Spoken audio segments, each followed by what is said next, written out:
பல வருஷங்களுக்கு முன்னாடி பஞ்சத்துல அடிப்பட்ட மக்கள் அவங்க ஊர்ல இருந்து பொழப்ப தேடி இந்த பகுதிக்கு வரலாம்னு முடிவு பண்ணி இருந்திருக்காங்க.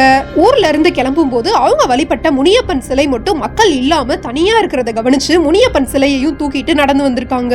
சில நாட்களுக்கு அப்புறம் இந்த பகுதிக்கு வந்த மக்கள் அவங்க கொண்டு வந்த சிலைய ஒரு பிரிட்டிஷ் ராணுவ முகாம் பக்கத்துல இருந்த வேப்ப மரத்துக்கு கீழே வச்சு வழிபட்டு விவசாயம் பண்ணி மகிழ்ச்சியா இருந்திருக்காங்க. இந்த விஷயத்தை பார்த்த ஒரு ராணுவ அதிகாரி முனியப்பன் சிலை இங்கே இருக்கிறது ரொம்ப இடையூறா இருக்கு, சிலையை அகற்றிருங்கன்னு சொல்லி மக்களை துன்புறுத்திருக்காங்க. அன்னைக்கு மாலை நேரத்துல அந்த அதிகாரி வண்டியில போகும்போது வண்டி சாஞ்சு விபத்துல சிக்கி உயிர் பிழைச்சிருக்காங்க. உடனே அந்த அதிகாரி முனியப்பன் சிலையை எடுக்க சொன்னதுனாலதான் விபத்து நடந்திருக்குன்னு புரிஞ்சுக்கிட்டு சிலையை அகற்றாம வச்சு வழிபடுறதுக்கு மக்களுக்கு அனுமதியும் கொடுத்திருக்காங்க. அன்னைக்கு இருந்து மக்கள் மகிழ்ச்சியா முனியப்பனை வழிபட்டதாகவும் காலப்போக்குல கோவில் கட்டினதாகவும் சொல்றாங்க. இப்பயும் இந்த முனீஸ்வரனை வணங்குற பக்தர்களுக்கு விபத்து எதுவுமே நடக்காதுன்னு சொல்றாங்க. இந்த சாமியோட பேரு மெய் காபாலன் முனீஸ்வரர். சென்னை சென்ட்ரல்ல இந்த கோவில் இருக்கு. இந்த வீடியோ உங்களுக்கு பிடிச்சிருந்தா சப்ஸ்கிரைப் பண்ணுங்க, லைக் பண்ணுங்க.